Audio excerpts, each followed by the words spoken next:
Assalamualaikum warahmatullahi wabarakatuh. Kita lanjut ya ke soal FR UTBK Filtering PPG tahun 2024 di bagian kedua ya. Langsung saja.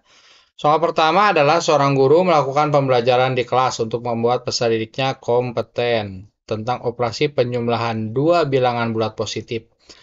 Untuk mencapai harapan tersebut, guru melakukan pengelolaan kelas yang berpusat pada peserta didik. Pernyataan di bawah ini yang merupakan pengelolaan kelas yang berpusat pada peserta didik adalah ya. Ini jawabannya boleh lebih dari satu ya. Guru membagi peserta didik menjadi 5 kelompok. Tiap kelompok diberi soal menentukan operasi hitung dua bilangan bulat. Setiap kelompok diminta untuk berdiskusi dalam menyelesaikan soal yang diberikan. Setelah diskusi selesai, salah satu kelompok diminta untuk presentasi. Ini bisa ya, jawaban ini benar.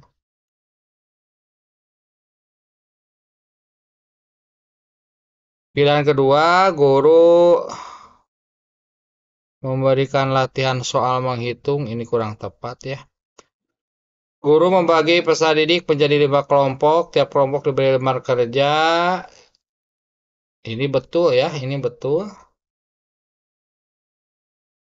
Guru meminta peserta didik bekerja secara individu untuk menghitung penjumlahan dua bilangan bulat positif. Setelah selesai kerja individu, peserta didik diminta berdiskusi. Ya, ini betul juga ya. Di sini adalah pengelolaan kelas ya, pengelolaan kelas. Soal nomor 2, Bu SD adalah guru kelas 4. Di lingkungan sekolah tempat Bu SD mengajar adalah pasar, dengan mayoritas pekerjaan orang tua adalah pedagang.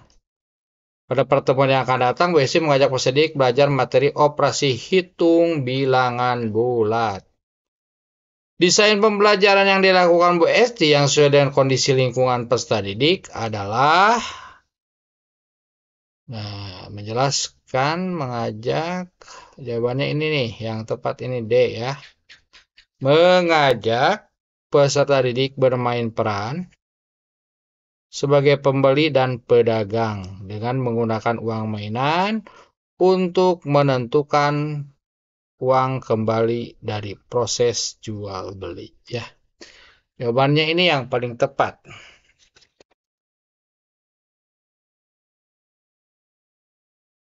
Soal nomor 3. Tujuan pembelajaran yang dibuat oleh guru adalah peserta didik mampu menyebutkan contoh-contoh kearifan lokal di sekitar tempat tinggal. Untuk mengukur tujuan pembelajaran tersebut tercapai atau tidak tercapai, maka asesmen yang tepat yang ini menggunakan tes dan pertanyaan. Yang paling tepat itu tertulis ya, tertulis uraian. Jelaskan kearifan lokal yang ada di sekitar tempat tinggalmu. Soal nomor 4. Tujuan pembelajaran yang ingin dicapai guru di SD Sukaria adalah peserta didik dapat menyebutkan contoh hak dan kewajiban warga negara dalam Undang-Undang Dasar Negara Republik Indonesia tahun 1945.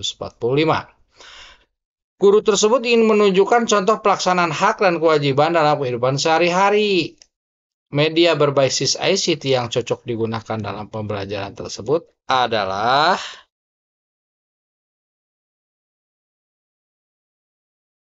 karena ini contoh hak dan kewajiban, jadi lebih baik ini video yang menggambarkan pelaksanaan dan hak kewajiban warga negara dalam kehidupan di masyarakat. Soal nomor 15, selama pembelajaran berlangsung, guru juga melalui partisipasi peserta didik kelas, asesmen yang tepat untuk mengetahui peserta didik berpartisipasi atau tidak adalah, ya jelas, ini adalah observasi.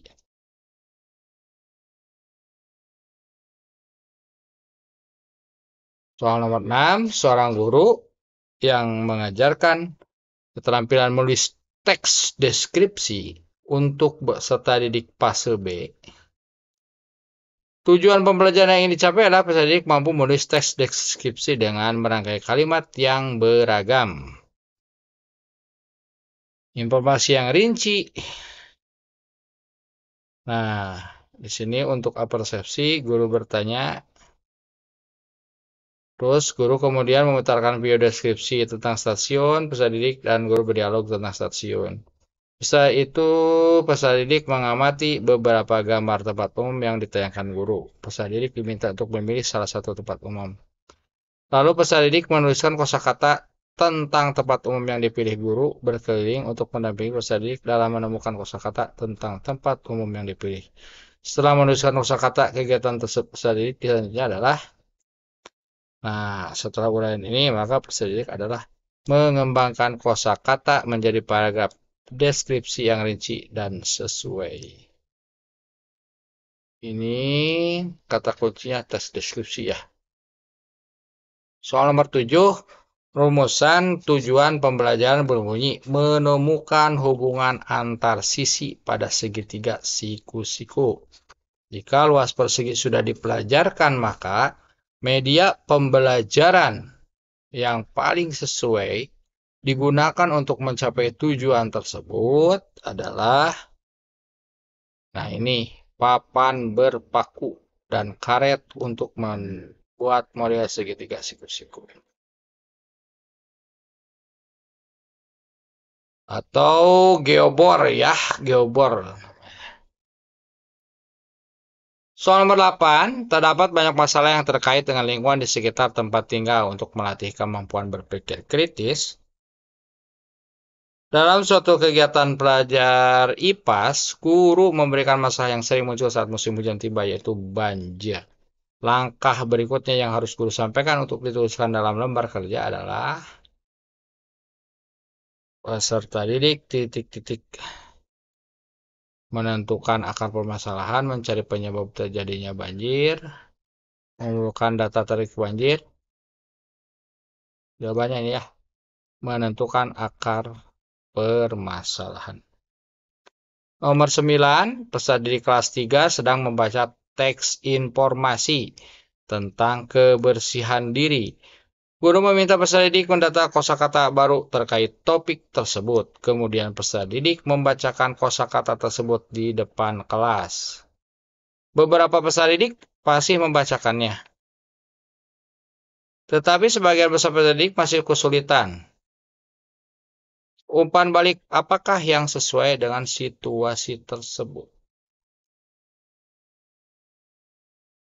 Ini pilihannya.